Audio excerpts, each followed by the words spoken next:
The second event in our 2009 learning series is on the innovative approaches used by the Maslaha Project in London to provide culturally sensitive and practical information about Islam and to open dialogue on some of the most pressing social issues of the day.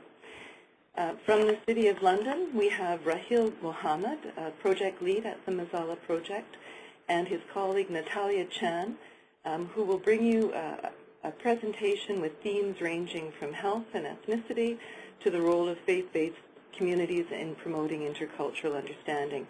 And they'll be using music, video, facts, and faith. Indeed, the Maslaha Project often seems to be more than just one good idea. We are honored to be joined by Alya Adamany today as well from Chicago's Council on Global Affairs, who will be moderating the discussion and providing a lens onto the vibrant diversity and cultural mix that is so much part of that great American city. And following the Maslaha presentation, we have Kyle Ismail of Chicago's Inner City Muslim Action Network, IMAN, who will open up our question and answer period with more of a community-based perspective from on the ground in Chicago's Southwest neighborhood. So without further ado, I pass the mic, so to speak, over to Alya Adamany at the Chicago Council of Global Affairs. Welcome, Alya. Thank you, Kim, and good morning. Thank you for that introduction and for inviting the Council to be part of the Cities of Migration series today. Let me start by introducing myself, telling you guys a little bit about the Chicago Council. My name is Alya Adamany. I've been with the Chicago Council on Global Affairs since 2003. I currently work as a senior program officer in the studies program at the Council. The Council was founded in 1922. We are an independent and nonpartisan organization committed to influencing the discourse on global issues through contributions to opinion, policy formation, leadership dialogue, and public learning. In the past few years, the Council has taken on a whole new initiative with studies, releasing reports on topics including agricultural development, the Mexican community here in Chicago, Chicago as a global city, and releasing, in addition, several important studies on the Muslim American community. Our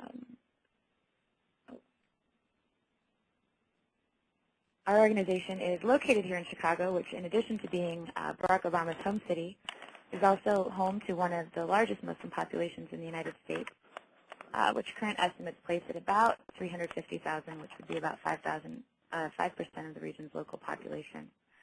As a Midwestern institution, the Council is particularly well positioned to facilitate the sort of dialogue and intercultural exchange that are the common threads between our work and the work of the Maslaha Project in the UK, which you will be hearing more about later.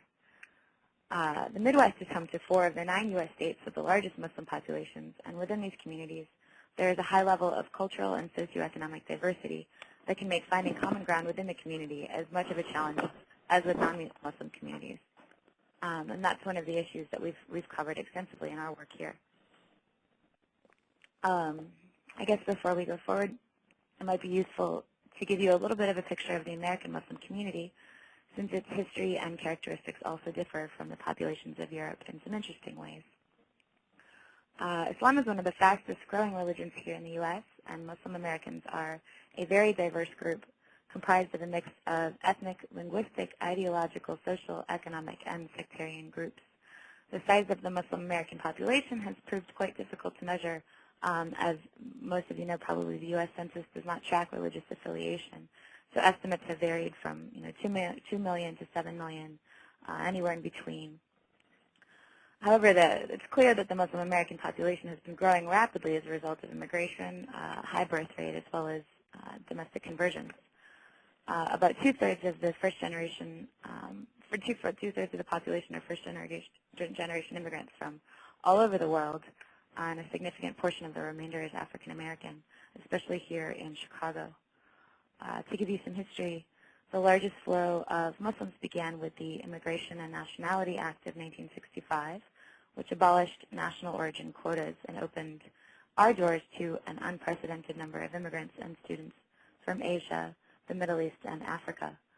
Like many immigrants before them, they came to escape war, poverty, various conflicts, religious and political persecution, as well as to improve their economic well-being here.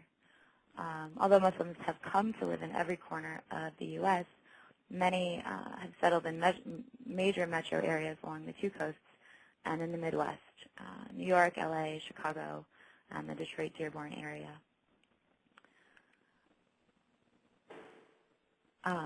By and large, the Muslim community is successful and well integrated here. About 77% of Muslims living in the United States are citizens, including 65% of the foreign-born who have naturalized. A 2007 Pew survey found that Muslim Americans generally mirror the U.S.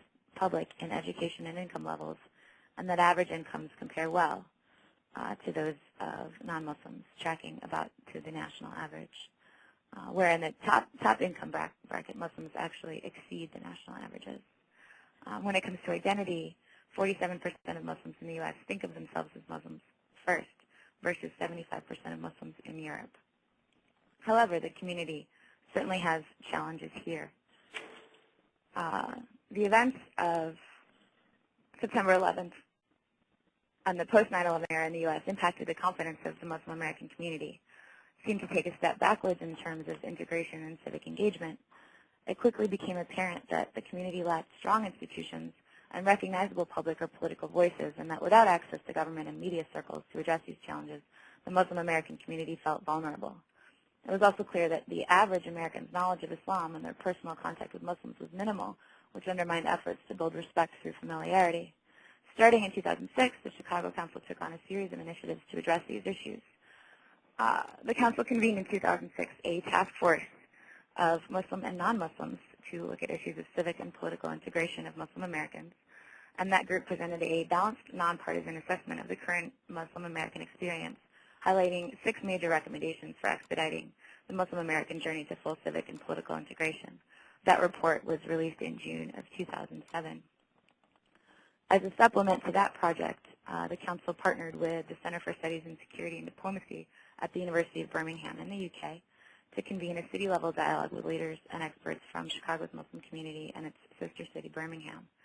The purpose of that project was to compare Muslim experiences in the two countries and look at ways that Muslims and non-Muslims could work together to increase the engagement of Muslims in the policymaking process, thereby reducing alienation and mistrust between Muslims and others. Looking at the recommendations that the task force report produced, it focused really on transcending the regional differences between Birmingham and Chicago. The dialogue process revealed important practical conclusions and recommendations for policymakers, media, academics, advocacy organizations, and other concerned stakeholders to develop approaches to increase Muslim engagement in public life. Overarching themes of Maslaha, of that project, which you guys will hear about in a couple of minutes, the task force found that increased understanding between Muslim and non-Muslim groups was essential to creating an open, two-way integration, dynamic, and confident, healthy Muslim communities. Like Maslaha, the recommendations included a call for stronger Muslim institutions and identity. The task force also recommended that Muslim organizations should start to come together around broader issues within their own communities and with other cultural and religious communities. Issues such as immigration, public health, democratic engagement transcend differences between groups and help establish relationships of cooperation. The call for engagement around practical, everyday issues is a common thread in today's presentation and for today's cities of migration, which include Chicago and London. In spite of huge national policy differences on issues like health care, the Maslaha Project will show us that Muslim communities in these two global cities have much in common. In particular, the Chicago Council commends Maslaha's practical and disciplined approach to facilitating intercultural dialogue. Practical issues like health promotion, diabetes, youth, they're all underpinned by overarching social policy objectives that inform and frame all of its work. The Maslaha Project approach starts local and speaks a pragmatic language to respond to everyday faith-based questions from ordinary Muslims. Through a rich set of resources, the project works to bridge cultural differences and create common ground between Muslim and non-Muslim communities. This two-way cultural fluency, this common language, is also essential to starting to cultivate the next generation of Muslim leaders, both in the U.S. and U.K. We will talk about this theme later with Kyle Ismail of Chicago Inner City Muslim Action Network, who can comment on how the Maslaha approach registers against his community-based work with youth in the heart of the Chicago Southwest. But now let's talk to the Maslaha people, learn about their project and how they are creating a new language for understanding Islam in everyday life. So please join me in welcoming Raheel, Mohammed, and Natalia Chan from London, home of the Young Foundation and its exceptionally good idea, the Maslaha Project. Hi, this is Raheel. Hello, my name's Natalia, and we're just going to play a little bit of music to get everyone in the mood.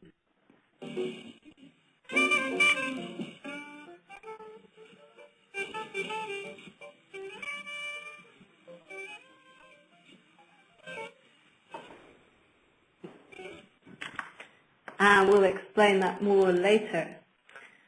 So Maslaha started at the Young Foundation Project. The Young Foundation is a centre for social innovation based in East London. The heart of the project really lies in the name itself, Maslaha, which translates from the Arabic as for the common good. It's a primarily web-based project which seeks to provide practical Islamic information both to Muslim communities and non-Muslims in areas such as education and health. And what's also quite important about Maslaha is the actual term itself. It's a legal term that's been used over the centuries to provide solutions to some of the most pressing needs within society. But it's also a way of introducing and widening the vocabulary that's used around Islam and Muslim communities. And that's a theme that runs throughout this presentation. So just to set the scene a bit, the last census in the UK was in 2001, and it was the first census to include a question about religion, which gave us a bit more insight. The latest statistics, the 2001 census revealed a 1.6 million population of Muslims in Britain. However, latest statistics show it to be closer to 2.4 million. In fact, the population has grown by 500,000 in just 4 years, multiplying 10 times faster than other groups. The Muslim population in the UK is very ethnically diverse and also very young. It consists mainly of South Asians, that's to say Indian, Bangladeshi and Pakistani, who mainly arrived during the 50s, 60s and 70s. This means that the majority of the Muslim population is second or third generation. So the 2001 census also showed this group to be the group with the worst health, with sustained underachievement in education. They're also the group that's most likely to be unemployed and live in the most deprived areas of Britain with poor housing conditions. Coupled with this was some research that the Young Foundation produced a couple of years ago, which found that young Muslims were eager to find out more about their religion, but didn't necessarily know where to go. And there was a real lack of information, and they tended to go to websites which weren't produced in Britain, and therefore which therefore provided advice which wasn't contextually based. There was also a lack of breadth around Islam, and as many will know, there's a wide range of interpretations that exist within the religion. Coupled with this as well was there was a real lack of understanding amongst public services, so those working in health and in education. And they were eager to learn more about Islam because there was a realization that having that greater understanding of faith and culture can help improve the services that they provide. So this is a map of the distribution of Muslims in London. As you can see, Tower Hamlets and Newham to the east have the most Muslims. 38% of the British Muslim population lives in London. And Tower Hamlets and Newham are both majority-minority boroughs. That's to say there's over 50% ethnic minority. They're also two of the most deprived boroughs. They're the boroughs with the highest rates of unemployment and drug abuse, for example. And such factors have been proven to be associated with challenges to health. So there's a close relationship between deprivation and health. There's a massive diabetes problem in Tower Hamlets. There are children as young as 7 developing type 2 diabetes, which means, as we've been told by consultants, is that they'll die by the time they're 40. So it's a huge issue that needs to be dealt with now. I'll just give 2 quick definitions. We have the NHS, which is the National Health Service, and that it's a free healthcare service, which means it's free at the point of use. And there are also organisations called primary care trusts, which are in charge of specific geographical areas in terms of both health priorities and also commissioning and budgets.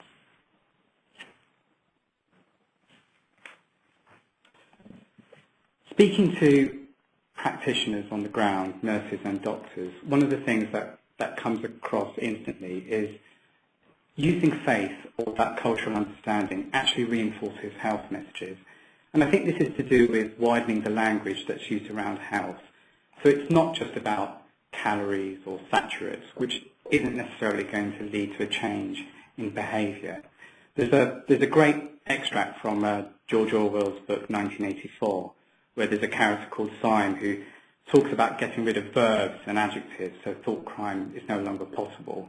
And what we're trying to do is actually say we need more language so that it can be more textured and health becomes a more holistic, so people look at health in a more holistic way. And that's something that you'll see in the next shot of our website. So this is the resource that we were commissioned to produce by Tower Hamlets Primary Care Trust in East London, and it's a website, and it involved doing initial research both with patients and with practitioners, and highlighting some of the areas where the main concerns were. As you can see, they were over diet, exercise, Ramadan, where diabetes rates really soar, and also taking responsibility for your health. In those sections, there's also a small video clip, both in English and in Sylheti. So this is actually used in a doctor's clinic or in a hospital. So the nurse or doctor can click on one of the videos and actually play that to their patient if English isn't a language that they understand. And each of these video clips are also put together using a DVD. And just kind of going back to what we were talking about, the holistic approach, this website was a homepage on a number of internet cafes in the local area, which were owned by the local Bangladeshi businessmen. It was also used in libraries. The health message was also used in cable channels and also halal butchers. So what we're saying is these health messages can't be isolated just in a doctor's clinic. They have to permeate into everyday scenarios.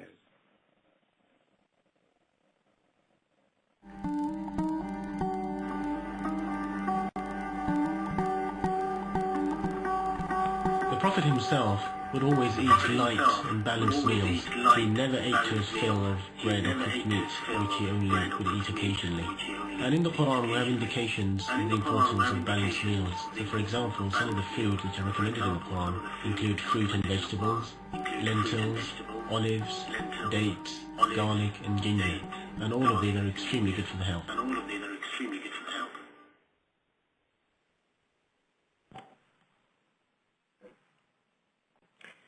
And that was one of the clips that features in videos on the website. And also these videos were on DVDs which were given out to patients in Tower Hamlets.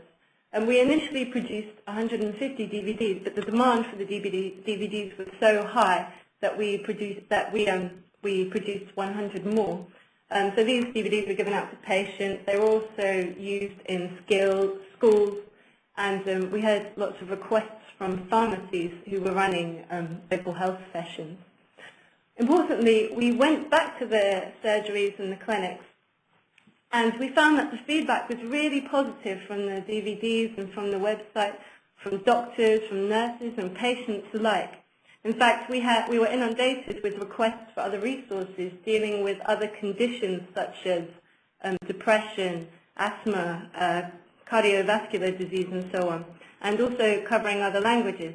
The video we also produced in Sylheti, and there are requests for similar videos in Somali and Urdu, for example. Another important dynamic of this is Maslaha innovating to bring technology directly into contact with a very practical grassroots level. We've been talking to Professor Ricky Richardson, who's a big proponent of e-health. He thinks that e-health is going to be the big theme for the 21st century, changing healthcare so that we move more towards knowledge-based healthcare, where patients take more responsibility for their own health. And different countries can also share their information and healthcare practices. And I just want to add another thing, and again going back to the point of language. There isn't a direct word for depression in Arabic or Urdu or Sylheti, so just even starting to talk about those kinds of conditions is going to be difficult, which is why using faith can be extremely powerful. And there are a couple of testimonies just up on the slide to show the impact that the resources had. Health is just one component of our practical strand of work. So this is the complete website, and our diabetes resource sits within this website, which isn't live at the moment, but should be going live in the next month or so. And we're just going to run through each of the sections now. So as I said, health is a big component of interaction and understanding, which is our practical strand of work. Following this work with Tower Hamlets, we've also been commissioned by other PCTs. For example, up in Birmingham, where there's a high rate of cardiovascular disease and infant mortality. We're also looking to develop resources in education, and we've been in conversations with a number of schools across the country. And our two main strands in education will feature around providing teachers with practical, accessible information around issues such as can Muslim children visit other places of worship, around diet, around uniform, around sex education, around mixing of sexes, but also about producing resources which inform the curriculum. So one of our supporters is a maths consultant called Pat Moulton, who has worked in East London for over 25 years. And she uses an understanding of Islam to help her classes, which are predominantly Muslim, do better in maths. And she starts the maths lesson with this question. When Isaac Newton said, "I see further now because I stand on the shoulders of giants who came before me," who did he mean? And most Muslim pupils don't know that there were people like Al-Khwarizmi who basically formulated algebra. And there is an enormous wealth of information where you can see Islam's contribution in areas like science, in architecture, in literature, and in art. Another strength of this practical work is that it means we're working at a very grassroots level. We're really going out into individual communities and trying to understand the resources available to them, talking to the leaders, if you like, within those communities. And as we go along, we're gradually accumulating more and more of a wealth of information. Things like, where can I go to a gym that has separate sessions for men and women? Where can I go to learn more about how to look after myself if I have diabetes? This kind of information is so valuable, and there's no one resource for it. So we're hoping to bring all of that together to create a better understanding of a more local environment as well. Our Thinking Aloud section provides answers from our Islamic scholars who have credibility both nationally and internationally on a range of issues around marriage, around education, around health, around finance. And what makes this section particularly different is that we are providing a range of interpretation on some of the issues. So there are questions around, can I take medicine if it contains alcohol or gelatin? Am I allowed to go on speed dating courses? Am I allowed to visit a synagogue if I'm in school? Am I allowed to take a student loan out?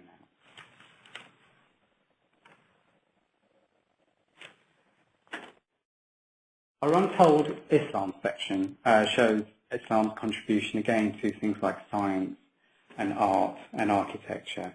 And what we're trying to do here is to show that Islam and other civilizations, didn't grow in silos, but there was this enormous sharing, often messy and often accidental, of knowledge across geographical boundaries and across the ages. So we have thematic timelines which show how coffee traveled from Ethiopia across the Ottoman Empire, and into Europe, where coffee houses were banned in both the Ottoman Empire because they were seen as areas of dangerous debate. And also 200 years later, you have the same situation in Europe as well.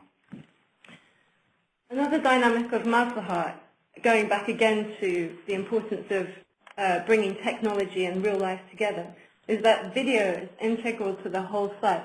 So video would be used in this section, and all of the videos would feed into Maslaha Engage, which is and you can see an ongoing theme of creating new spaces using technology. Maslaha Engage provides a window into life as a Muslim in Britain. It shows everyday life, it shows interviews with prominent Muslims, it shows campaigns, and importantly, it's also one effective way of engaging with young people. We've been actively seeking out and visiting community centres and youth centres, filming with them, allowing them to voice and express their opinions on camera. This next slide is just to give you an idea of some of the people we work with or hope to work with. Our main idea is that we want to engage with as many people as possible, as many organisations as possible who are working effectively in these fields already. There's so many good innovations, there's so much work going on already, and bringing all of that together is something that's extremely powerful. So you can see here, from the Muslim Women 2009 Power List to the Jagannauri Community Centre, who run cycling workshops with Bangladeshi community, with Bangladeshi women in Whitechapel. You can see Jim Al-Khazili, who won the Royal Society Michael Faraday Prize for science communication. He also appeared in the video and has also had a series on the BBC, which sought to show the impact that Islam has made, the contribution that it has made to science. We have Bold Creative, who won a prize for the film The Wrong Trainers, showing child poverty in Britain, who want to work with us in animation. And we have Patient Opinion, which enables patients to rate and give feedback on the health on the NHS. And finally, we have Muslim Youth Helpline, for example, who provide a listening service for young Muslims in Britain. They receive over 5,000 calls a year. So by bringing all of these organisations and people together, it just makes Maslaha something even more powerful. And just going back to the beginning again, the music that you heard, and that was something by Charlie Parker. And there's a great story about he's performing in a session, and suddenly the pianist hits a wrong note. And everybody goes quiet because they think Charlie Parker's going to get really angry. Here's this jazz genius, and he's going to go mad. And instead he goes, what was that note? What was that note? Let's use that note. And it's about connecting things that seem disparate and unrelated and making something more harmonious out of them. So when we play our DVDs in doctors' clinics, and the beginning of those DVDs is the azan, it's unexpected. But what that does, it immediately grabs both the patient's attention and the practitioner's attention as well. And as the previous slide showed, it's these disparate elements that when they come together can really make something that works really well. And here are our contact details in case you'd like to get in touch. We'd be really interested to hear what you've been up to as well. Thank you.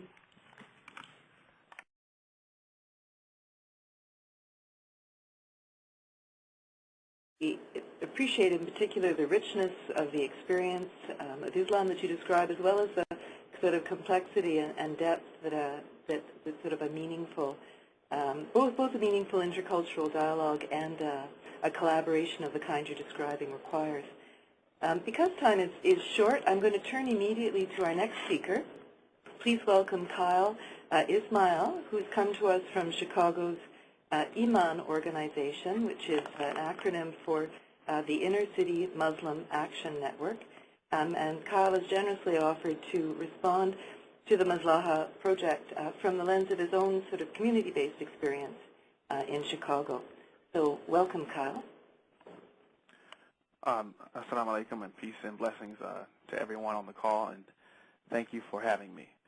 I'd like to begin by saying a word of congratulations to Raheel and Natalia for putting together such a creative project. My organization is a community-based organization founded in Chicago about 12 years ago with essentially the goal of encouraging Muslim civic engagement, impacting the broad community, whether that community be Muslim or otherwise. And our vision is really focused on creating spaces for Muslims to have civic engagement and express that leadership in American society, and for that leadership to take place on local, state, and national levels. And when I see a project like Maslaha, it's really empowering, very encouraging, and also agitates us to be more creative in our thought and how we engage our spiritual tradition of Islam as a resource and as a toolbox to really move our communities forward and impact humanity. It really appears to be a very creative project. It gives us deep insight into what Muslims in Britain are thinking about and dealing with. Just to give you a little bit of more of a sense of what our organization is doing, we are concerned about health, we're concerned about criminal justice reform, and we really have an approach that is enriched by having 80 years of an indigenous Muslim tradition to build off of and to work on. And that is being synergized with migration of a Muslim community from largely India, Pakistan, and the Arab world, and other places as well, Africa and Malaysia, Indonesia, to creating a unique collaboration.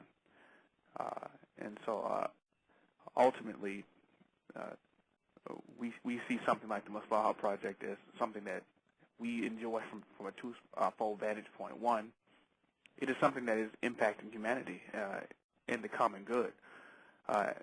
And also, it's building the tremendous social capital that we feel like the Muslims really need in the modern world, and in particular a post-9/11 environment in which there's a lot of misunderstanding.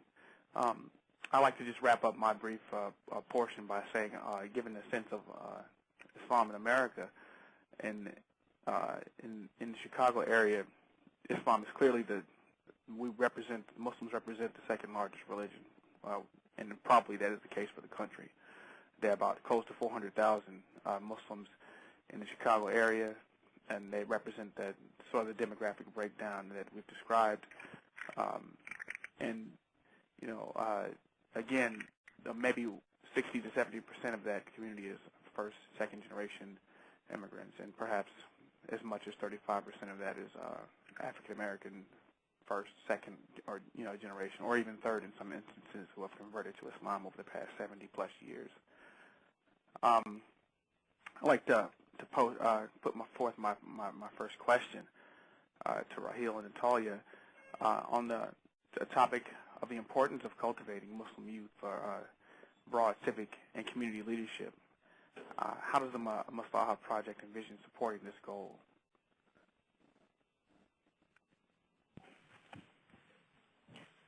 Hello.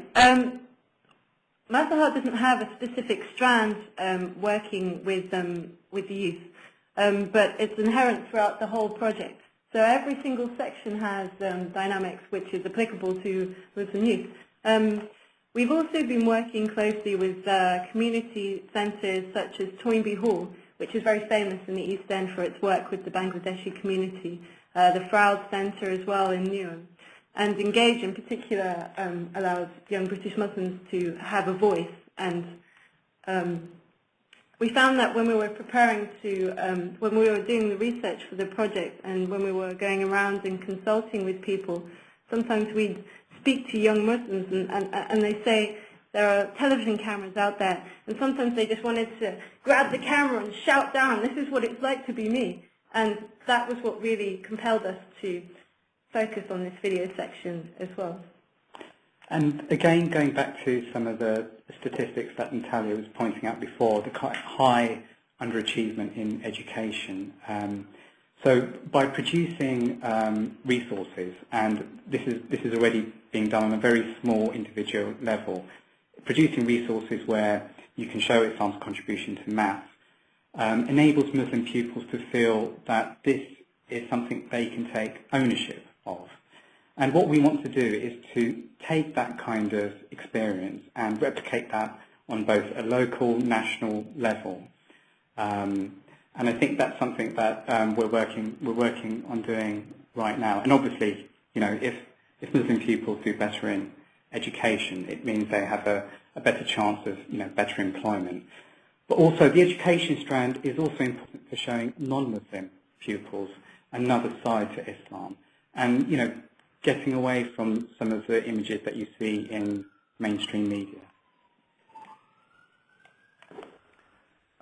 In America, you know, part of the challenge that we faced as a Muslim community is breaking out of silos and working collaboratively and really looking at ourselves as Americans who are thinking about the problems facing the broader community. You know, how would you suggest that the Maslaha approach could be used to support and to help us to, you know, really break through in dealing with those kinds of challenges?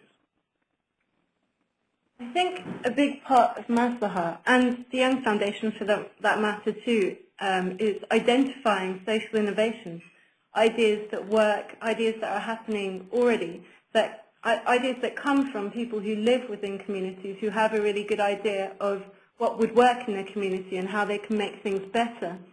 So an inherent part of what we do is going out and finding out what's already working, really casting the net as wide as possible to include as many good ideas as possible. So within that process would be promoting good ideas that are already going on, and also finding ways to replicate that. I think that's something that we've been doing in health, for example. We've worked with the PCT, we've worked with local imams, we've worked with community groups, internet cafes, and to the national level, we've also been working with Diabetes UK, for example. I think it's important to point out again that our health resource was commissioned by a primary care trust, so this is a public body, and so our resources are then used in public domain. So they're actually being looked at, listened to in the mainstream, so that it's not just a Muslim resource that you can only watch in the mosque.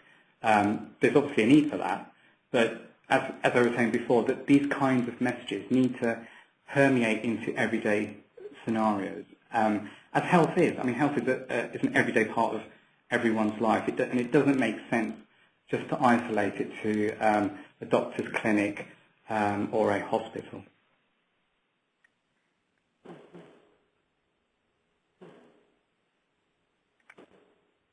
Does that answer the question? Yeah, I do believe it does. That's great. Okay, thank you. This is Alya again. Thank you for that presentation and for those thoughtful questions and response, Kyle. Our time is getting short, but the issues that have been raised here today are really important and quite thought-provoking. I think it's important that we take time for a couple of questions from the audience. I have one here submitted by participant Peter Dorfman. His question is, how have mainstream health organizations linked to the Maslaha resources? Can you point to a Muslim perspective on dealing with diabetes that will resonate with many communities? So that question is posed back to the Maslaha folks. Well, for example, with diabetes, we've worked closely with Diabetes UK, who also displayed our website on their national website. Things like that are really important, I think, for making sure that we attract as broad an audience as possible. Also, I think the model of using technology in particular is something that is creating a model itself that can be replicated in many other ways. I mean, I was in the States last year, and there were a couple of organisations in New York who were really interested in in what we were doing. And I think there was a hospital who shown our website, because again, because it's the internet, it can be replicated. It can be replicated on an international level if there is that need. And interestingly, there have been a number of Jewish, Christian and Hindu organisations who have also expressed an interest in the way that we've used faith and combined that with medical advice. But so as I just said in the previous answer, this resource has been commissioned by public bodies and is being used in hospitals. So it's been used by doctors and nurseries in their everyday consultations with patients. Importantly as well, these resources were developed by working very closely with nurses and doctors and patients to really find out what was useful for them. We found that there are a lot of not so useful resources that were sometimes available, which were, for example, full of texts and full of a lot of text or a lot of graphs, which people didn't really read or understand. It didn't resonate with people. So really finding a way to produce information that resonated with people, that they would pay attention to, was really a strength. I think it's really important to, when resources are produced, there has to be an understanding of the audience that you're producing these resources for. So there's no point in producing pamphlets that are full of English and Sylheti, which may not be read by the local population. And video is a good way of getting around some of those issues. Well, thank you for that answer. We have another question here from Roberto Baca at Maytree, a short one, asking if there are any insights that you could share on your experiences working with religious leaders in the community.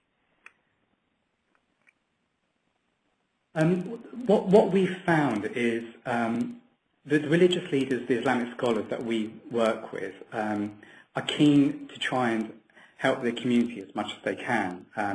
But it may be that the avenues through which they do that are limited. So, they're extremely busy people, and it may be that the time is perhaps isolated to meeting their congregation just in a mosque.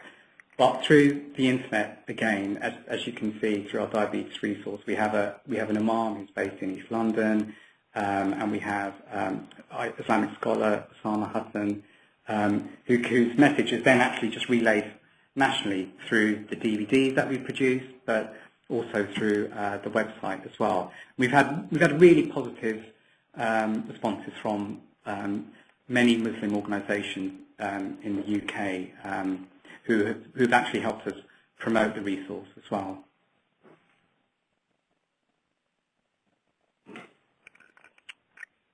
Natalia, do you have anything to add to that, or should I move on to the next question? No, I think Raheel said it very well. Thank you. So do we have time for a couple more questions? I think we do, actually, and there are, I see a couple of interesting questions there, so, please go ahead. Great. Okay, I have another question here from participant Dina Badawi, asking if there are working models within other faith groups, such as Christian, Jewish, and Hindu communities that you guys have used in developing ideas for outreach on diabetes with a faith-based focus. I think we found that a lot of the resources produced have tended to focus on ethnic groups rather than religious groups. So, for example, a resource will be produced in Urdu for Pakistanis or in Chinese for the Chinese population, rather than focusing at all on religion. Yeah, I've come across some resources which, again, may be focused on the Afro-Caribbean community where there are also high health inequalities. But it's, in terms of other faith groups, just our research has found that there doesn't seem to be that much around. That's not to say there might not be, just we haven't come across them yet. Well, great. And then we've got another question from participant here, Jessica Sims from the Runnymede Trust, asking Raheel and Natalia, it seems that Maslaha will open newer areas of dialogue, not just focusing on security issues, for example, but drawing attention to issues shared between cultural communities. From your experience, what would you recommend are the best ways to duplicate this work in terms of other cultural and religious groups or in other cities or other countries? Again, I think the reason why our work has had such a good response is that the initial research, which involves talking to people on the ground, so whether it's young Muslims, doctors, teachers, social workers, and really hearing what some of those issues are, and then producing resources that are tailored to that locality. So, so with the health resource, we used internet cafes, we used libraries, halal butchers, groceries, hospitals, people's homes to get those messages out. And so you can transplant that to any city, in the world, as long as you understand the city and the makeup of the community and the issues that are there. And I think it's key to create resources that are, that are creative, that are interesting, that grab your attention, and with faith. The reason why faith works is because it touches people on an intellectual level, on an emotional level, on a spiritual level as well. So when people hear the azan, it doesn't matter if you're a practicing Muslim or not. It's a sound that you've heard since you were a child, a baby, and it's very evocative. It immediately just stops people in their tracks. So it's a combination of all those elements, I think, that will make something work. Yes.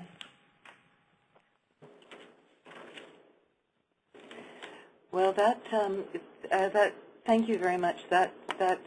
We've had a very interesting discussion today, and what's true is that the Maslaha Project that the Young Foundation has put together is interesting, is creative, does grab our attention, and I am sure will certainly will go on to continue being successful as it sort of launches its various strands moving forward. I must say, I always remember, Raheel, the story you told us about the way the little internet cafes in London seized on some of the material that you produced and used them. We started using them as